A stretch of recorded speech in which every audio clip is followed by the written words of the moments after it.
Hey, it's time for the Upland Nation podcast. I'm Scott Linden, your host. Looking forward to talking with you, almost literally, but at least virtually. And also our guest this week, Michael Salamoni, fishing guide. Yeah, great insights in that world. Love talking fly fishing with him. But also our in-house snipe hunting expert. And this week we're going to talk blue grouse. Okay, I guess the American Ornithological Union now calls it the Dusky grouse, but whatever it is, one of those forest grouse that you wish you had hunted or are hoping to hunt or something along those lines. We're going to learn all the strategy and tactics we can squeeze out of Michael in that regard. We'll also have your comments on, let's see, what are we talking about? Why you go hunting. So if you were one of the many dozens of people who answered that question on social media, well, looking forward to sharing those things and maybe providing other people with insights. And the Upland Nation Puzzler and the new prize for this month, a Chief Upland customizable hunting vest. It's all made possible by, what did I say? I guess I'm excited, or maybe I had too much coffee. It's all made possible by RuffLand Performance Kennels. Happy Jock. Oh, man. Let's pick it up right there. It's all made possible by RuffLand Performance Kennels, Happy Jack dog care products, Pointer shotguns, and Dr. Tim's natural performance dog food, among others. And those others include my good friend Fred Bohm, the founder of Sage and Breaker Gun Care Products. Here's the address. You want to learn more about all the stuff they make, but also if you want to learn more about how to take care of your firearms, from cleaning to repair to all the other stuff that's important to you on a daily basis, go to sageandbreaker.com. Excellent. I mean, the videos are beautiful and they're well conceived, so you will learn how to clean your gun the right way. And then some of the stuff that they put in their blog, including some of the things I've written over the years, are in there with some incredible photography. It's all at sageandbreaker.com. And Legacy Sports, they make the Pointer shotguns. Learn more about their new models at legacysports.com. I'm playing with them right now, and I will give you a full review once I've learned a lot more about them. But one of the things that already stands out is you can get them in colors. Yeah, all the metal, 3 different colors. Pretty cool. You will stand out loud and proud if that's what you want to do in the field. Cerakoted so that it actually helps a lot in the corrosion resistance category as well. But they're so darn cool. Learn more about their semi-automatics and their over and unders, Pointer shotguns, at legacysports.com.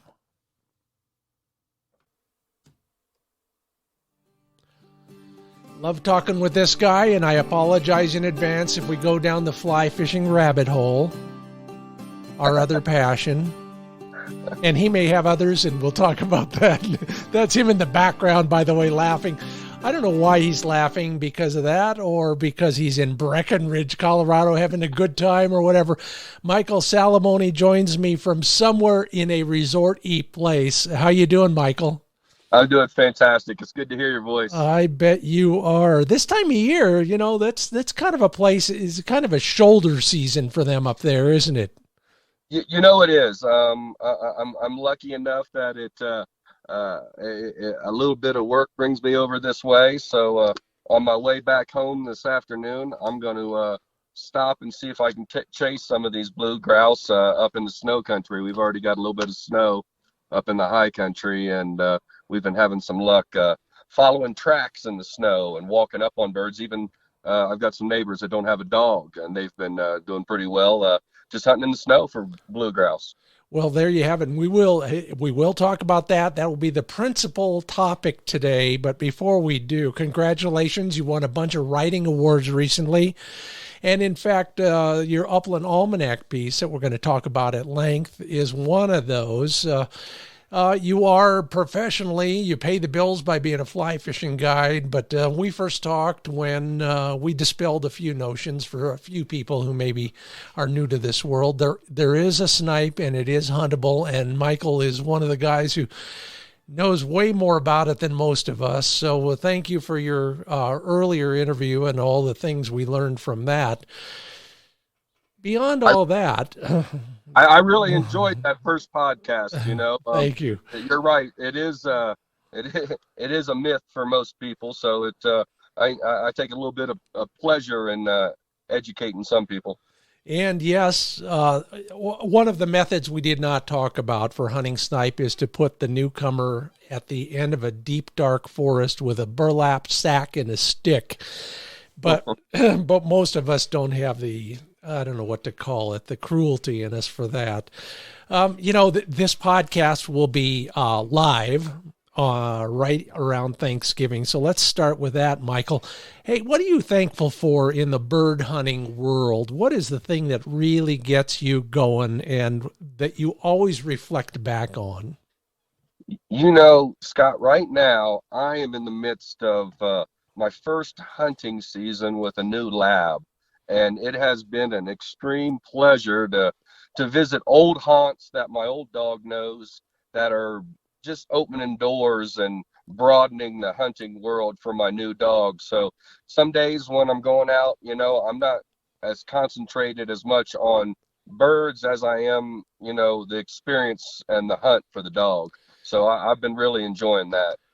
It's funny because my dog's 4 now, and all the things that I've been trying to learn and teach for 4 years are coming together this season. So I'm grateful for all of that hard work on his part that's finally coming to the fore in some of the ways that, pointing dog owner wants: staunchness, retrieving. You're used to, Labradors who retrieve a lot better than most of our versatile breeds. So good on you. It was there a light bulb moment for that young dog for you and for him, maybe somewhere on a snipe hunt or a blue grouse hunt? We did. We had a really fantastic day where the numbers were high on snipe, and we were in a good high alpine valley, way up high, like what my article talks about. And the other gentleman that was with me is a devoted bird hunter. So we had a day where he's got a young pup too that's the same age, where it just clicked for both of us. The numbers were there. Their shooting was good. Let's put it that way. We were connecting on our shots. So everything that kind of came full circle on that day for both of those dogs. But they're not pointing dogs, but to get them out and get them in the country where we were, magical.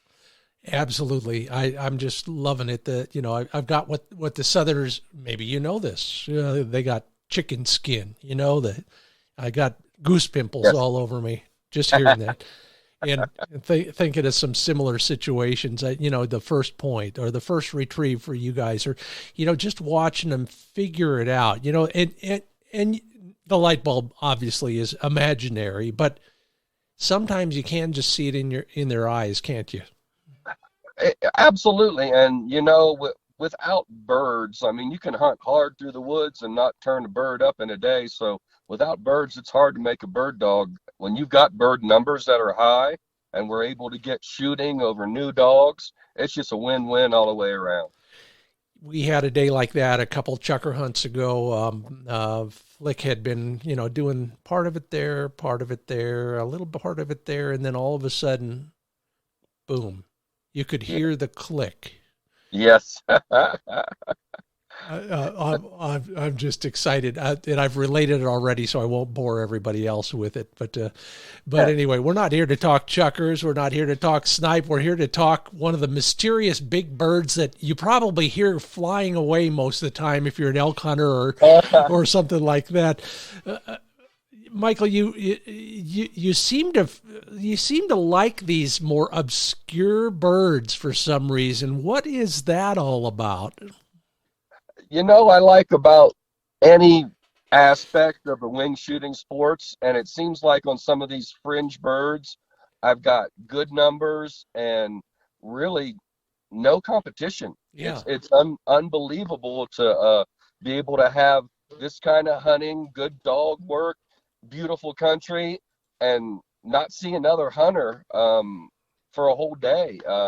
Yeah, and I'm hunting nothing but public land.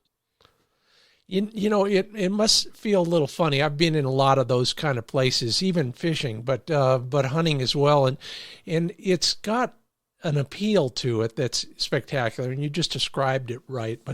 But also there's a little bit of eeriness about this sometimes, especially if you're there all by yourself.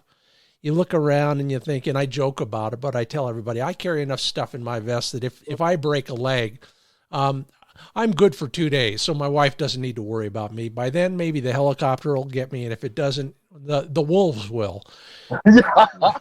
Scott, you're dancing on a really good point. A lot of times I am doing a lot of these hunts solo, and there's concern from a spouse that you're out in the middle of nowhere, and do you have the things that can take you through a night if you do have to spend one?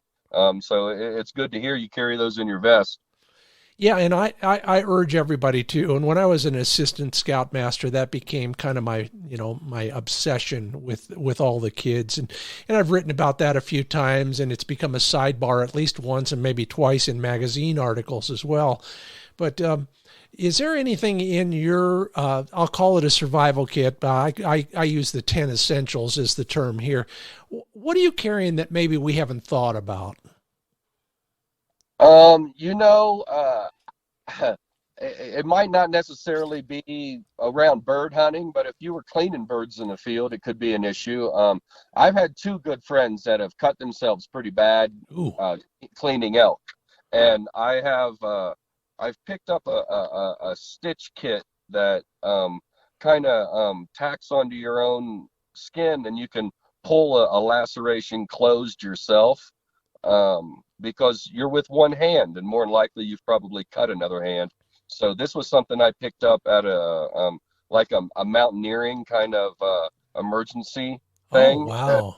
I carry it in my pack, and my daughter, I have to admit, was the one that first pointed it out to me, and I wasn't sure if it was more gimmicky or if it was legit. And the more I've looked into it, I think it's called Life Stitch, and it's just something that you can close a wound with one hand if you're in a bad situation, because more than likely you may not have that other hand working. It might be the one you cut. Oh boy, that is great. I love that idea. Life Stitch probably, but you guys can search it out if you need to. The other thing along those lines, I remember when this, I think it's called ABC. It is a gauze that stops bleeding. It's a blood clotting gauze is what it is. Yeah. And I've never had, knock wood, I've never had the chance to use it, and I think that's a good thing. So, those are things, both of those probably weigh a quarter ounce altogether. I was going to ask what that item weighed, Scott. Yeah, because they're light items, and just a couple of them in your pack can give you peace of mind, and it might not necessarily be your peace of mind, it might be your wife's. Yeah, it's and who gives us permission to go? Yeah, make her feel good. Yeah, permission. Yep. Definitely, it's a permission my wife grants me, and she's a saint. I'm sure yours is as well. I don't know if I should take this the wrong way or not, but I come back from the last hunt, and we're talking about something related to it, and she says, "Well, when are you going again?" I said, is that permission? I took it positively. So anyway, so as soon as we're done here, guess what I'm doing? I hope it's going for chukars, sir, because that's something that a wild chukker is something I need to scratch off my list. Well, listen, scratching is the operative term there. I'm looking at hands and knees. I feel like a little kid again. I have scabs on both knees right now. Don't ask. Well, I'll tell you why. This is so good. I got to share it. I just got to share it. I know we're going to talk about blue/dusky grouse. Really, we are, everybody. I promised you. But Michael, since you brought it up, So I'm a bad shot to begin with. If you watch the TV show, you know that, but I'm working hard at it. So we're on this slope. It's 6,700 feet high. And it's all rocks except for the sagebrush. Oh, and the junipers that will get in the way of every shot. So Tom misses on the bird that's way above me. Tom's about 100 yards uphill from me. Funny how that works. I always let him do the highest part.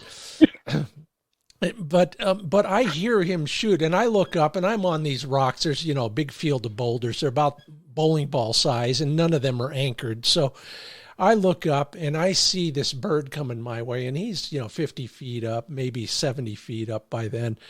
So in the hopes that I can get a better foot position, I spread my feet out, and I step on two boulders that promptly roll in towards each other, thereby landing me on my knees on two other boulders. And so I've got a new pair of hunting pants on the way because there's holes in both knees of these now. And I'm on my knees, literally, as this bird flies over, just like one of those driven grouse hunts in Scotland. Yep. But besides the foot position, which is now a knee position, which is sort of close to right, I got the gun in my shoulder in the right spot, and I close my left eye because that's how I shoot now. I'm left eye dominant, shoot right, and that bird dies in midair. I mean, it was one of those classic. It's like a cartoon shot.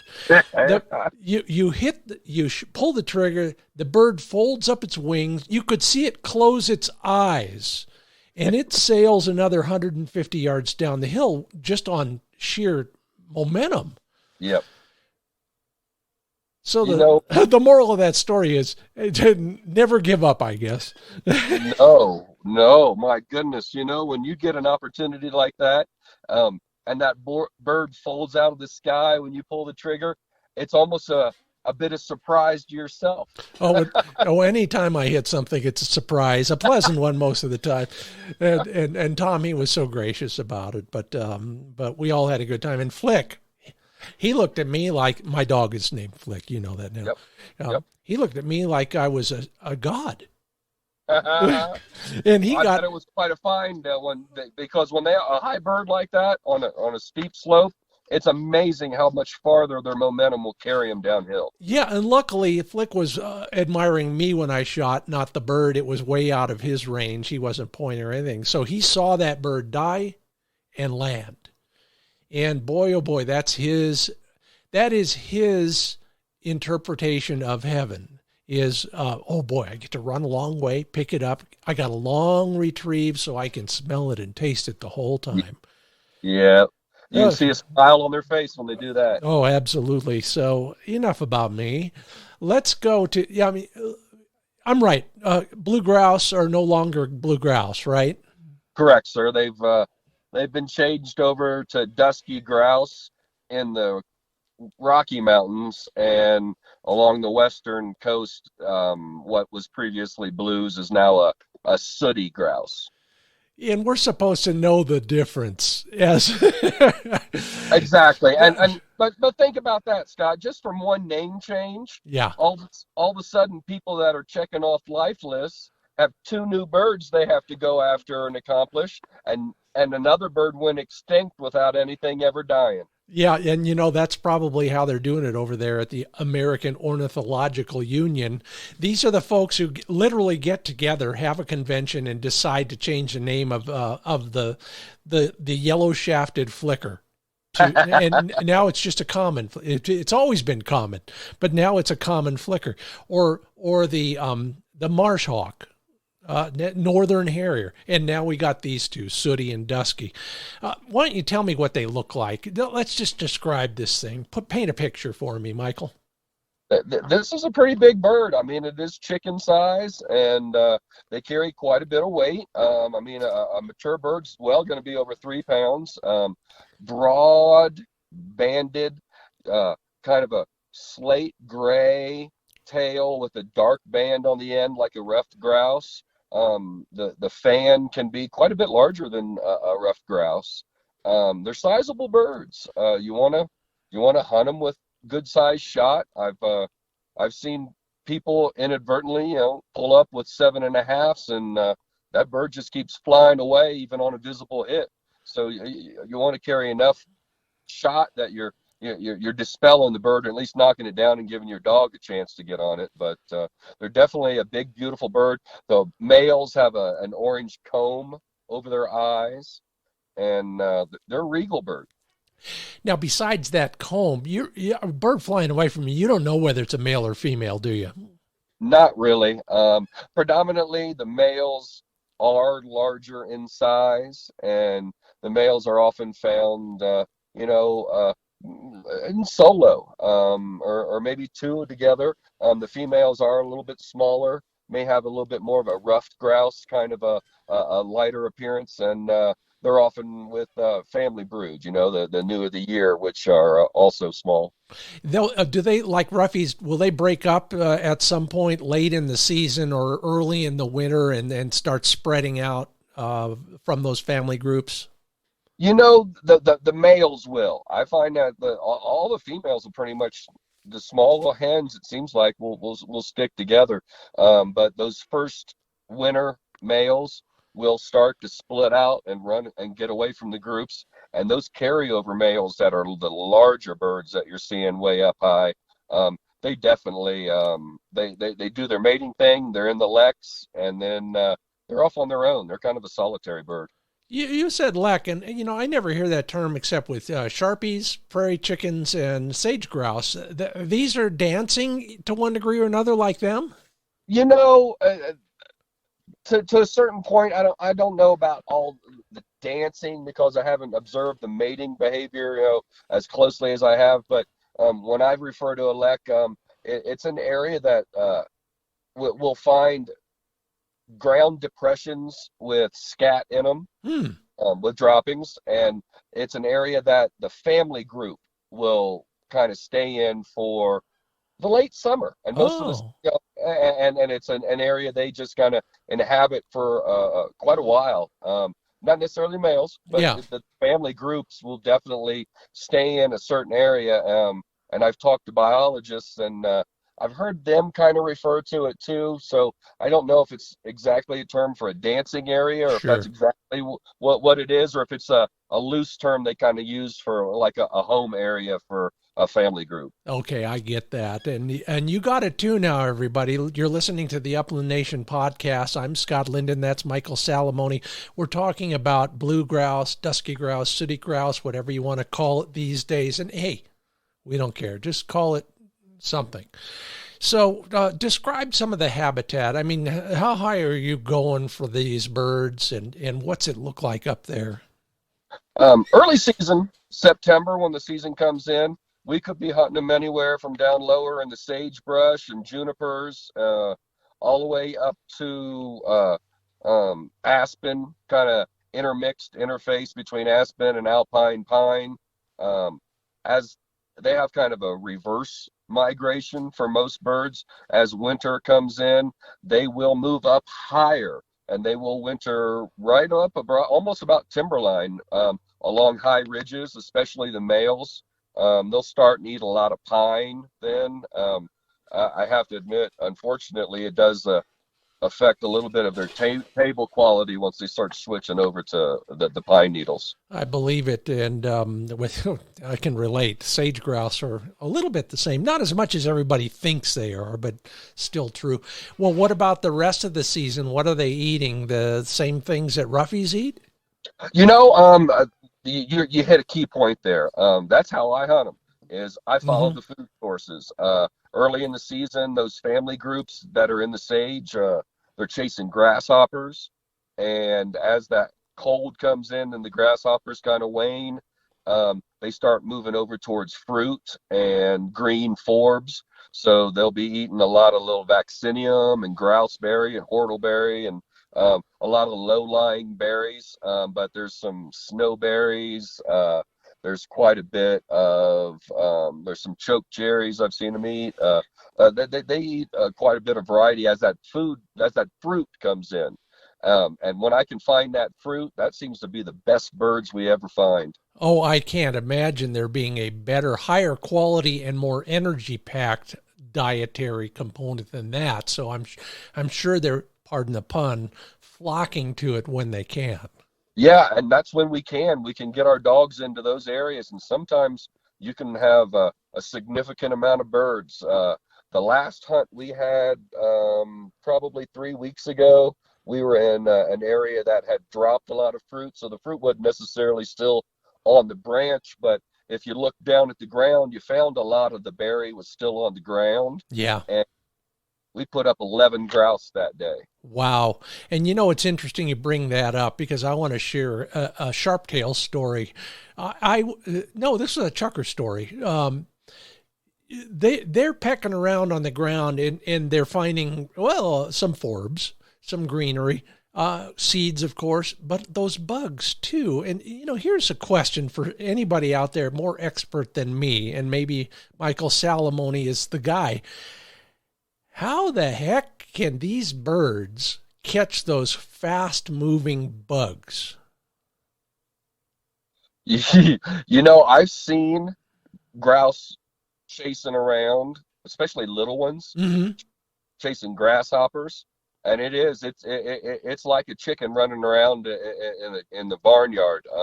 It's crazy, but they're also dealing with a lot of numbers, and I just think that there's something stealthy about a bird that's down low, and I mean that's their food source. They have to commit and have to make it, a success, or they're not going to make it to the fall. I envision a chukker or a blue grouse or any other critter that eats the bugs being a little bit like that heron on the edge of a stream, just still until that bug comes in, or boom.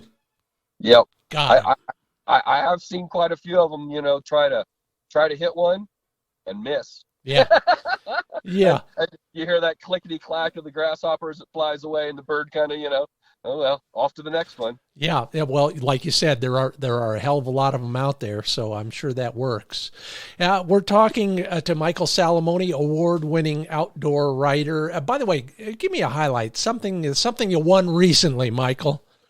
Absolutely. The Rocky Mountain Outdoor Writers and Photographers Association that I'm a member of had their fall conference recently, and I submitted a couple pieces for published magazine or newspaper pieces, and I won a first place and a third place in the published magazine pieces.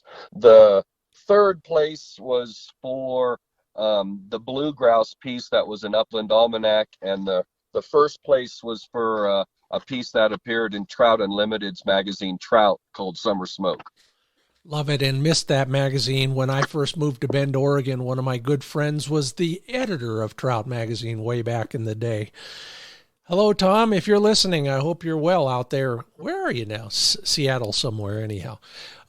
This is the Upland Nation podcast. I'm Scott Linden. Michael, take a break. Pour yourself half a cup of coffee. That's all the time I'm going to give you, because I'm going to carry on here, pay a couple of bills, and bring you right back. We've got a lot more to talk about, including, let's see, why, what you learned last weekend on your, no, we're going to talk about why we hunt. And I'm going to give away a Chief Upland vest. So stick around, everybody, and Michael will be right back. In the meanwhile, HappyJackInc.com is my go-to source for all the things I need when I can't or don't want to go to the veterinarian. There's a time and a place for veterinarians, and God bless them. They've stayed up really late or gotten up really early with me and my dogs over the years. But once in a while, you can solve your own problems if you have that stuff at hand. And I do. I have a whole bag full of stuff to take care of my dog. If you watched my last video, you know that. Inside that bag are these things that I used last weekend. And I use some of them every weekend. But here's the 4 I used last week on yet another, bruising chukker hunt. I used that seal and heel to cover up a wound on Flick's thigh, and he didn't lick it after that, and so it healed faster, and it was covered up so you didn't have to put a bandage on it either. I used DD33 and some of the tall sage because that's where the ticks like to hang out and climb onto my neck and Flick's whole body. Skin balm is the stuff I spray on his pads after a hunt. It just feels good, cools him down a little bit, and I start every morning with Happy Jack pad coat. Goes on his pads, and it makes him a little more supple and a little bit more able to handle all that rough terrain. We're hunting on lava. We're hunting on volcanic terrain most of the time. Pad coat does the job. Learn more about all of those at happyjackinc.com. And water out here in the West is a critical ingredient for everybody, including the dogs. That's why I like RuffLand Kennels. Not only do they make the world's first performance kennels, they also make some of the best roto-molded accessories, including their water topper. Holds about 9 gallons. It goes on top of my RuffLand kennel, so I can carry a lot of water, so much so that when we finished that hunt that I described to Michael with the one bird I shot, we were able to hook up the hose and spray off both dogs and cool them down real fast. It's all at rufflandkennels.com. Learn more about what they've got there and all the new colors of their crates as well. Okay, with that in mind, I will bring back award-winning outdoor writer and friend of the show, Michael Salamoni. Michael, what are you looking out the window at right now in Breckenridge? They're blowing some snow on the base of the hill here, trying to get ready for ski season. Okay, I'm scared of this sort of thing. I'm not quite sure if I buy into this idea of manufacturing snow, but man, if you're a skier, I bet you're pretty stoked. You know, it's kind of nice. We do have a bit of snow up high that is feeling pretty good. So as far as I'm concerned, I like to see it, Scott, because I know that snow up high there right now will be my river next summer. You know, and when you're intimately associated with the ultimate end result of it, you are absolutely right. It's a lot more gratifying. I was in a place that I kind of my church, if you will, in the outdoors, and thinking about all sorts of things, including the fact that there was already snow up there. And next time I'm there, I got to take the picture of Flick with that mountain in the background. That'll be the 5th wire hair with that portrait. I'm so looking forward to it. And it'll be ready next time. At least the art director and me thinks so. So we'll see. That sounds like a great photo. Yeah, this is the Upland Nation podcast. We're talking blue grouse, sooty grouse, or dusky grouse. If you're one of those bird species snobs, we don't care. You can call them anything except late for snowberries, I guess. We talked about their size, their appearance to a great degree, where they're hanging. What about your hunting strategy? Michael, if you're going out there and you've got a Labrador, so it's a little different game than maybe some of us, but you look at a place and you say, okay, I'm going to go that direction, then I'm going to do this, and I'm going to have my dog do that. What are those things? You know, I have to admit, Scott, as I've aged, we've been trying to hunt a little bit smarter, and we've been probably in the last 6 years or so, we've been employing a 2-car approach to things, where we're leaving a vehicle down where we can hunt from way up high and hunt down to another vehicle, and not necessarily have to kill ourselves going back up high when we're hunting at 9,000-10,000 feet. The altitude really can take a toll on you and your dogs too. Your dogs just don't make it throughout the whole day. You know, I never thought about that until this last hunt at 6,700. That's probably the highest chukar hunt I've done in a long time. The dogs are as affected by altitude as we are. We don't think about that, do we? No, I find that you may see your dog stopping and sitting down a little bit more. Mm-hmm. I do have to admit, I'm hunting with a lab. Another gentleman that's a devoted bird hunter. He has a lab puppy that's the same age, but we also have a third in our group that has a GSP, and his German short hair is he's 10 years old, so he's kind of been the professor that we've been following this fall. We've been relying more on him to cover that bigger ground. The labs are staying closer to us, and it's been a learning game with the young dogs. As a crossover, we do use them as versatile dogs. We hunt a tremendous amount of upland, and we hunt a tremendous amount of waterfowl. Well, you mentioned that short hair, and just because German dogs are near and dear to my heart, how do you guys integrate a big running pointing breed with your Labrador, for example? It is big country that we're in. Um, the labs will stay closer to us. We will stagger our approach, but in such big broken country like we have here in Colorado, we may be out of sight of each other, but we all seem to be having younger kids, so we keep seeing each of us wearing a little bit more orange every time we go out. Yeah. And you know what, Scott? I do want to put this out there. Grouse season's in right now, and it goes to the end of the 28th of November. But there are big game hunters that are in the woods, and there are so many grouse hunters that walk through the woods in a Filson brown or in a Carhartt brown that really looks a lot like elk. And I just want to emphasize to people that when you're hunting in places like that and there's a big game season going on, I want to have orange on. I want to have my hat. I want to have my vest. I want to have orange. Yeah, I don't blame you at all. And, the other thing to remember, I remember the first few years I was a rough grouse hunter. I'd run into the deer hunters out our way, same thing. I've got as much orange as I can put onto my bird dog as well. Yes, and that's a great point too. My dogs don't necessarily wear vests all that much, but when I'm dealing in that season, where there's could be a crossover hunters, I want them to know that's my puppy. Yeah. So I agree with you on the orange on a dog as well. We have orange collars that are kind of a little bit more like kind of iridescent, that fluorescent kind of orange. Yeah, yeah. Even sparkles like a chartreuse kind of, and I think that helps. But the German short hair wears a vest. My labs don't necessarily like to wear a vest. My big old lab, he's 110 pounds, and he feels like he's just warm enough already. Yeah, and there is that gripe that a lot of people have. What I, if nothing else, everybody knows me for my orange bandana. Well, Flick has one as well, and Yep. so we get another, 8 or 10 square inches of orange somewhere on there. And then other people are using a bell, and other people are using other Yep. things. And hey, whatever floats your boat from a safety standpoint, I'm behind all of it. But so you're out there. Are you developing a plan before you guys go into the woods, or is it just walking around carrying a gun? No, we definitely have a bit of an agenda and an area that we're going to plan on covering, a direction that we're all planning on going, and then we will regroup at certain points and then readjust our approach, as our hunt progresses.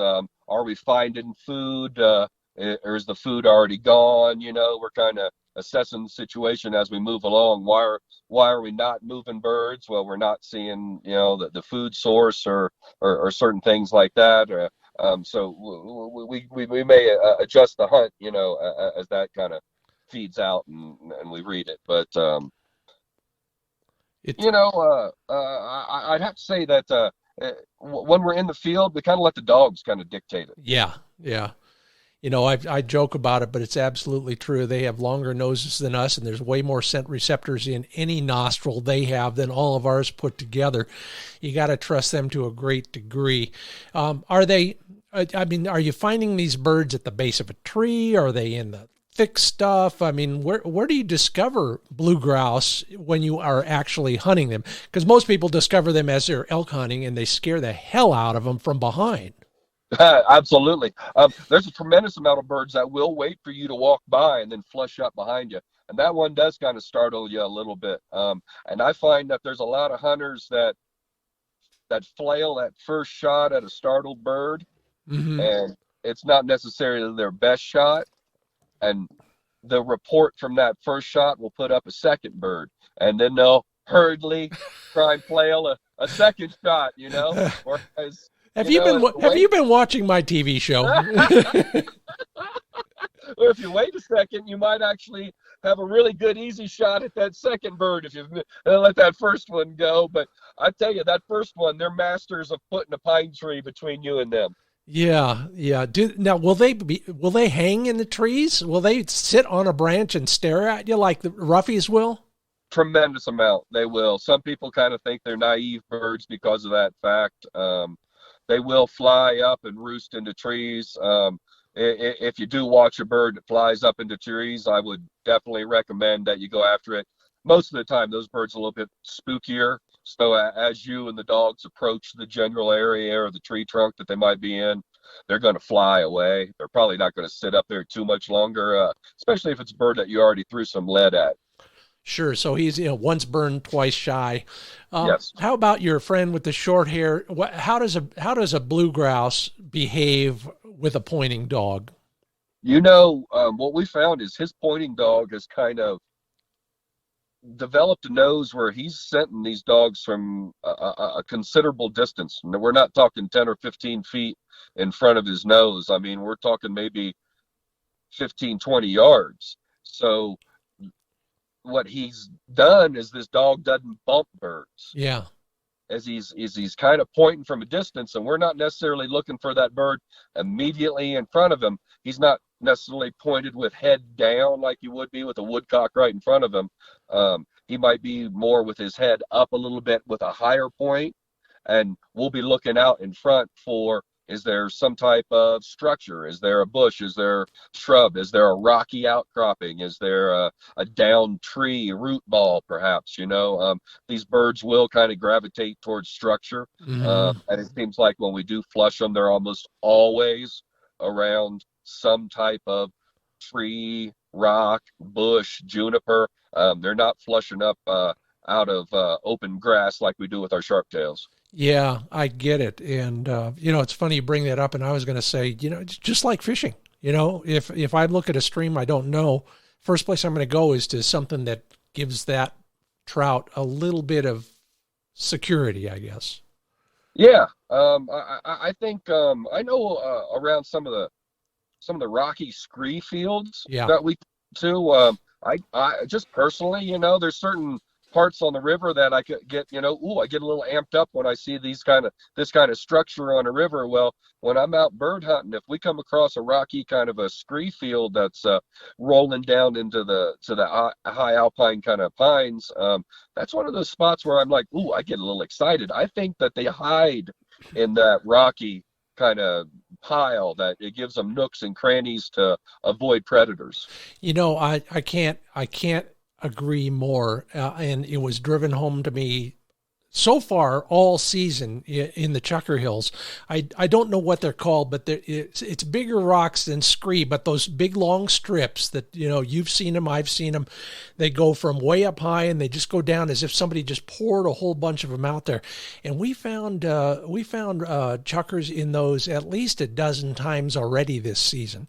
So they are. And sometimes it might be the warmth, because they're dark, they attract that solar radiation. Another time it might be the shelter from avian predators. Whatever it is, isn't it great that we finally discovered that? Oh, it's fantastic. I think some of those little nooks and crannies and caves may even hold moisture a little longer than other places. I got a gentleman walking here beside me right now with a English Springer Spaniel. I might have to go talk to him and leave you, Scott. I won't take it personally. No, but I agree with those scree fields. And it's not quite like you're saying. It's not small rock. It's a little bit bigger rock, and it looks like somebody poured it out of a bucket or kind of crumbled the top of the mountain, and it kind of just fell right down into the trees. It's been unique. And it's something different that we've definitely been paying attention to. Well, I'm jealous because you're up there way higher than I ever get, and you're seeing birds that I seldom see. We did jump a snipe a couple weeks ago, believe it or not. Figured it out after it was out of range, of course, but we did jump one, and now I know, and I'll be ready next time because we're going back there in December. But all the things that you and I talk about, I'm just so fascinated by because they're so foreign to so many of us, and that's one reason I love talking with you and sharing what you know with everybody else. If you had to leave us with one more bit of advice regarding sooty/dusky/ formerly known as the artist formerly known as blue grouse, I mean, what just bubbles to the top all of a sudden? I think that they are a trophy bird. I think when you start talking about upland hunting, and if you're a really devoted bird hunter, pheasants, yeah, they're king. We all love pheasants. Ruffed grouse, what a unique bird. But to capture and harvest a mature male blue grouse, that's a bird that someone's probably going to want to consider calling a taxidermist. Well, there you go. It's one of those holy grails in the bird hunting world. Of course, they all are for me. Every one of them is a trophy, and I'm sure Michael Salamoni thinks the same thing. You can learn, hey, if I want to learn more about you, what's your website? Where do I go to learn more about Michael? Oh, fantastic. Yeah, I have my own website. It's michaelsalamone.com. Salamone is Salomone. And I'm also on for Vail Valley Anglers. I'm one of the professional wade and row guides for Vail Valley Anglers, and I've got my own bio page on Vail Valley Anglers as well. There you go. Learn more about him, and of course read his articles, sometimes in the same issue, but often following or preceding one of my articles in the same dang magazines. So, but in fact, I'll allude to that. I got one coming up in the next Upland Almanac called Chasing Sasquatch, and I'll just leave you with that for fun. But anyway, Michael, always great to talk with you. The season's winding down for you in many ways, but that means you finally get to get your fly fishing vest reordered and your dog's resting a little bit. I'm thankful this time of year for guys like you I get to talk to, and I'm sure everybody else is as well. Be safe and have a great holiday season. Thank you very much. It's been a pleasure talking to you, Scott. Take care. You too. Bye-bye. It's always a pleasure talking with you and all the things you talk to me about. In fact, we're going to talk about that coming right up. I asked you why you go hunting, so let's share some stories on that in a moment or two. First off, though, Dr. Tim's Natural Performance Dog Food. I get an email or a Facebook message once a week. I want my dog to be better at hunting. And the things you can do the rest of the year are the things you ought to be doing right now. Put him on a good food. Make sure he's in good condition. Make sure he's geared up right. I talk about pads a lot, but there's other things like that. But mainly, put the right fuel in his tank. Dr. Tim's Natural Performance Dog Food is my choice. Flick gets the Momentum formulation. It's 35% fat. 35% protein, 25% fat. There's not an ounce of fat on this dog. He looks like, he should be the poster boy for German wire-haired pointers. But enough about my dog. Go to drtims.com, drtims.com. Read the ingredient list for any of the formulations that look like they make sense for you. Realize that fat is critical, especially the right variety of marine and animal fats, but also realize that if your dog food's ingredients include, quote, rendered fat, unquote, I'd run away as fast as I could. That could be anything from euthanized animals to roadkill. So fat is good. Rendered fat, sometimes called tallow or lard, are scary ingredients. Learn more at DRTIMS, 30% off your first order. Just use the code Upland Nation. They'll deliver right to your door. Yeah, I encourage you to take a long, hard look at your dog's food and what's in it. Thank you. And Dr. Tim Hunt thanks you as well. Okay, I promise a new prize. This month, the month of November, I'm giving away a Chief Upland customizable front-loading technical upland vest. Yeah, it's something that you will use and use and use in the uplands and everywhere else you need to carry all that stuff.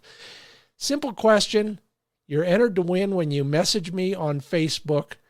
Learn the answer at findbirdhuntingspots.com. What is one of your 10 essentials or something in your survival kit? That's all I want to do. I want to know that you've got one, and I want you to be honest. Tell me what's in it. Just one of the items in there. Message me on Facebook with one of your 10 essentials, one of the items from your survival kit. Good luck, and, well, I hope you learned something at the same time. Apropos of the Thanksgiving season, which morphs into Halloween on one end and Christmas on the other. Can you believe that? Why do you go hunting? Well, me, it's my hunting partners and the great company they are. We solve the problems of the world. Maybe you do too. And then the other people I meet along the way, from Cactus Smith and Larry Blair, reformed cattle rustlers, to Jake and Tiff and Lily and Jim and Neil, who I all ran into just standing on the street in downtown Fields, Oregon last weekend. They come from all over, and we see each other once or twice a year somewhere else. Thank you all for being my friends. How about yourselves, though? Kevin Butler says it's what I do. More for my dogs as I get older. Rick Calabro says, I go because it's the cheapest therapy. I enjoy the power of the dog. I love that line, Rick. Thank you. And to share the sport with my family. And introducing the dynamics of relationship, bird, habitat, dog. Ty Sani says, in the Grouse Woods is the one place in this world where I always feel like I am right where I am supposed to be. I mentioned my church earlier, and he's got one as well. From Instagram, Pointers Upland Life says, for the love of a bird dog, soaking in everything it has to offer. Absolutely right. Thank you all. I wish I could keep talking on that one, but I got another one coming up that is going to be more than just talk. It's an upland. Let's see where it's going. Pointing Dog Journal. I'm writing a story for them, asking a lot of people about what they regret so far. Yeah, I know it never ends, does it? So if you want to get in on that discussion, go to the Facebook pages. In fact, now's a good time to remind you that that's where we talk all day, every day. Wing Shooting USA and Upland Nation Facebook pages. So if you want to discuss that or any other topic, that's where we start. This part of the show is brought to you by findbirdhuntingspots.com. New material every week to help you find places to, hunt. What a concept. Glad to share them. I make no bones about it. That's how we keep our sport alive and bring others into it. I thank you for listening. Please tell a friend. That's how we grow, and we're growing exponentially right now. Want to leave a rating or a review, especially at Apple Podcasts. That's another way we grow, because people look for the highest rated podcasts. Your help is most appreciated. I said it once and I'll say it again. I'm thankful all year, not just this time of year, for your support and your attention. I'm Scott Linden. Thanks for joining me at the Upland Nation podcast. Hope to see you soon in the field.